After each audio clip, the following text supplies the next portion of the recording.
Voyageurs galactiques, bonjour. Nous approchons des 48 heures de déclaration de guerre et l'effervescence des premières échauffourées s'estompe déjà. D'après nos journalistes sur le terrain, il n'y aurait toujours aucune victime, juste des pertes matérielles. Alors plongeons-nous dans un petit récapitulatif des actions opérées.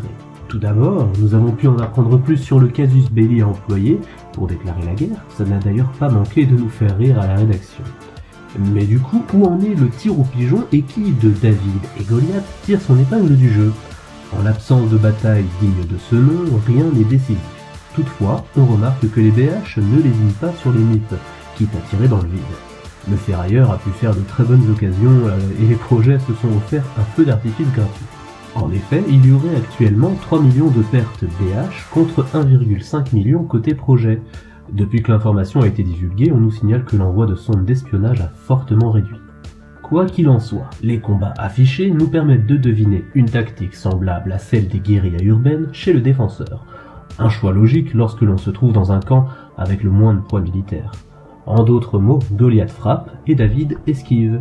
Bref, rien de croustillant à se mettre sous la dent si ce n'est certaines théories sur la situation au sein de l'Alliance Projet.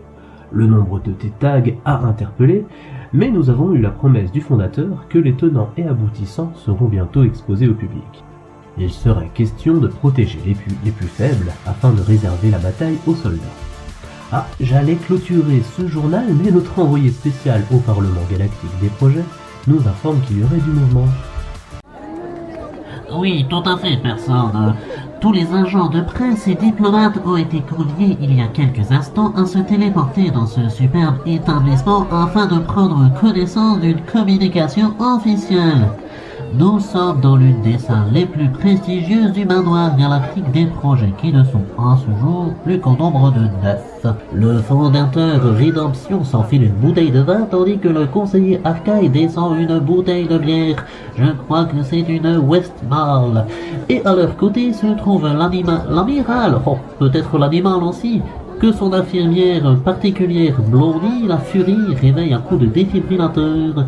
Ah, je remarque que notre porte-parole personne, un collègue à vous, s'installe sur le promontoire. Alors je vous passe en revue les autres membres, à savoir Speedride, Starbuck, Nortor et Amsterdam. Ils ont l'air d'avoir picolé eux aussi. Je ne sais pas où, mais ils m'ont l'air d'une sacrée bande de... Oh, ah, ça commence.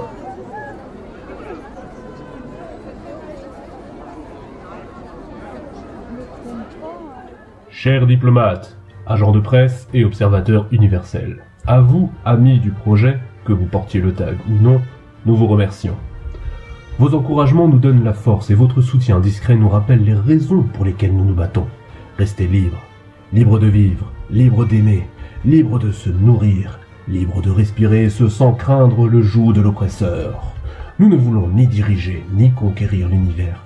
Chacun de nous a sa place et nous méritons tous d'avoir une vie belle et libre. Hélas, certains l'ont oublié. L'envie a empoisonné l'esprit et a barricadé nos mondes dans la haine, nous faisant sombrer dans l'angoisse du sang versé. Trop mécanisés ou trop aveuglés, certains manquent d'humanité et voient dans le sol du voisin un verger fertile. Le plus faible en apparence devient la proie des plus gourmands et pourrait craindre d'autant plus pour sa vie. Mais je vous le dis, ne désespérez pas. Le malheur qui veut s'abattre sur nous n'est que le produit éphémère de l'amertume, de la haine et de la peur. Mais la rage et le sang ne feront pas disparaître ce pourquoi nous devons nous battre, ce pourquoi tout être vivant mérite de mourir, la liberté. Soldats, ne vous donnez pas à ces brutes, à une minorité qui vous méprise et qui voit en vous de paisibles agneaux. Ne donnez pas votre vie à ces êtres inhumains, mais battez-vous pour votre liberté.